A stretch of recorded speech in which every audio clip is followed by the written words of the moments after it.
പ്രധാനപ്പെട്ട മറ്റൊരു വാർത്ത കൂടി ഇപ്പോൾ വരുന്നുണ്ട്. ഗോവിന്ദച്ചാമി ജയിൽ ചാടി എന്നൊരു വാർത്ത വരുന്നുണ്ട്. വളരെ പ്രധാനപ്പെട്ട വാർത്ത. Reporter breaking. ഗോവിന്ദച്ചാമി ജയിൽ ചാടി എന്നൊരു വാർത്ത ഇപ്പോൾ ഞങ്ങളുടെ കോഴിക്കോട് ബ്യൂറോ റിപ്പോർട്ട് ചെയ്യുന്നുണ്ട്. കൂടുതൽ വിശദ വിവരങ്ങളിലേക്ക് നമുക്ക് പോകേണ്ടതുണ്ട്. സൗമ്യ വധക്കേസിൽ ശിക്ഷിക്കപ്പെട്ട് ജയിലിൽ കഴിഞ്ഞിരുന്ന വധശിക്ഷയിൽ നിന്ന് അത് ജീവപര്യന്തമാക്കി കുറച്ച് ജയിലിൽ കഴിഞ്ഞിരുന്ന ഗോവിന്ദച്ചാമി എന്ന കൊടും കുറ്റവാളി ഇപ്പോൾ ജയിൽ ചാടി എന്ന വാർത്തയാണ് നമുക്ക് ലഭിക്കുന്നത്. ആ വാർത്തയുടെ കൂടുതൽ വിശദാംശങ്ങളിലേക്ക് പോകണം. പ്രേക്ഷകർക്ക് അറിയാവുന്നതുപോലെ തൃശ്ശൂരിൽ നിന്ന് ഷൊർണൂരിലേക്ക് പോകുന്ന യാത്രയ്ക്കിടയിൽ വെച്ച് ഷൊർണൂരിൽ വെച്ച് അതിക്രൂരമായ രീതിയിൽ കൊല ചെയ്യപ്പെട്ട സൗമ്യയുടെ ഘാതകൻ ഗോവിന്ദച്ചാമി ജയിൽ ചാടി എന്ന വാർത്തയാണ് ഇപ്പോൾ പ്രേക്ഷകരിലേക്ക് നമ്മൾ എത്തിക്കുന്നത്.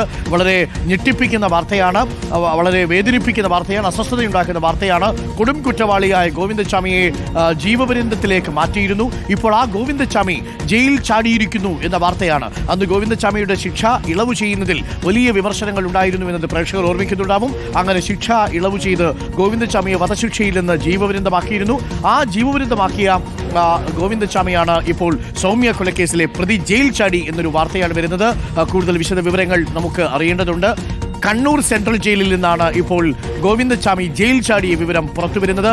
ഇത്രയും ഒരു ക്രൂരനായ ഒരു കൊലപാതകയെ, ഒരു കുറ്റവാളിയെ, അതിക്രൂരമായി സൗമ്യയെ കൊലപ്പെടുത്തിയ ഒരു കുറ്റവാളിയെ ഇങ്ങനെ എത്ര ലാഘവത്തോടു കൂടിയാണോ പറപ്പിച്ചതെന്ന ചോദ്യം ബാക്കി നിൽക്കുന്നു. കണ്ണൂരിലെ ജയിലിൽ നിന്നാണ് ജയിൽ ചാടിയിരിക്കുന്നത്, സെൻട്രൽ ജയിലിൽ നിന്നാണ് എന്നതും സ്ഥിതി കൂടുതൽ ഗൗരവമുള്ളതാക്കി മാറ്റുന്നു. നമുക്കിപ്പം വി എസ് രഞ്ജിത്തുണ്ട്. വി എസ് രഞ്ജിത്ത്, എപ്പോഴാണ് ഗോവിന്ദച്ചാമി ജയിൽ ചാടിയത്? ഞെട്ടിക്കുന്ന വാർത്തയാണ് V S Ranjith. Doctor Arun, ഇന്ന് പുലർച്ചെയാണ് ഈ സംഭവം അറിയുന്നത്. ഇന്നലെ രാത്രി ആവാനുള്ള സാധ്യതയുണ്ട്. അതായത് ഗോവിന്ദച്ചാമി കഴിഞ്ഞ 2011 നമുക്കറിയാം, 2011 മുതൽ 2011 ഫെബ്രുവരി മാസത്തിലാണ് ഈ സംഭവം ഉണ്ടാകുന്നത്. സൗമ്യ വധക്കേസ് എന്ന് പറയുന്നത് കേരളം ഞെട്ടിയ ഒരു ബലാത്സംഗ കേസാണ്. കാരണം ഡൽഹിയിലെ നിർഭയ കേസൊക്കെ പോലെ കേരളത്തിൽ വലിയ ജനരോഷമുണ്ടായ കേസായിരുന്നു. ഷൊർണൂർ പാസഞ്ചർ ട്രെയിനിൽ വെച്ച് സൗമ്യ എന്ന് പറയുന്ന ഒരു പെൺകുട്ടി അതിക്രൂരമായ രീതിയിൽ പീഡനത്തിന് ഇരയാവുകയും അതിനെ തുടർന്ന് മരണം സംഭവിക്കുകയും ട്രെയിനിൽ നിന്ന് വീണ് തലയ്ക്ക് പരിക്കേറ്റ് മരണം സംഭവിക്കുകയും ചെയ്തു. അതിൽ വളരെ ഫാസ്റ്റ് ട്രാക്ക് കോടതിയാണ് 2011 ഒക്ടോബർ മാസം ആകുമ്പോഴേക്കും ഗോവിന്ദച്ചാമി കുറ്റക്കാരാണെന്ന് കണ്ടെത്തിയത്. അത്തരത്തിൽ വധശിക്ഷ വിധിച്ച കേസാണ്. അങ്ങനെ ഒരു പ്രതി, വളരെ ഗൗരവമുള്ള കേസ്, അതുമാത്രവുമല്ല അത്തരത്തിൽ ക്രൂരമായ ഒരു പീഡനമാണ് സംഭവിച്ചത്. അങ്ങനെ ഒരു പ്രതി കണ്ണൂർ സെൻട്രൽ ജയിലിൽ കഴിയുകയായിരുന്നു. ഇന്ന് രാത്രിയോടുകൂടി സംഭവിച്ചു എന്നുള്ളതാണ് നമുക്ക് മനസ്സിലാക്കാൻ സാധിക്കുന്നത്. ഇന്ന് പുലർച്ചെയാണ് ജയിലിൽ നിന്നുള്ള വിവരം ലഭ്യമാവുന്നത്.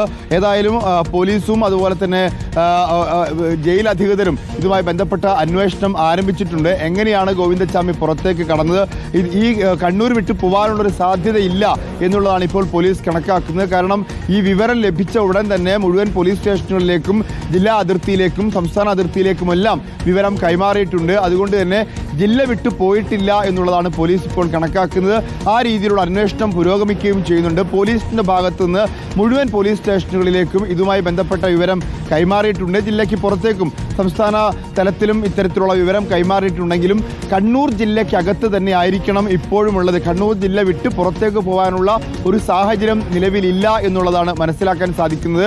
അതുകൊണ്ട് തന്നെ കണ്ണൂർ ജില്ല കേന്ദ്രീകരിച്ച് പോലീസ് സ്റ്റേഷൻ പരിധി കേന്ദ്രീകരിച്ചുള്ള CCTVകൾ മുഴുവൻ പോലീസ് ഇപ്പോൾ പരിശോധിച്ചുകൊണ്ടിരിക്കുകയാണ്.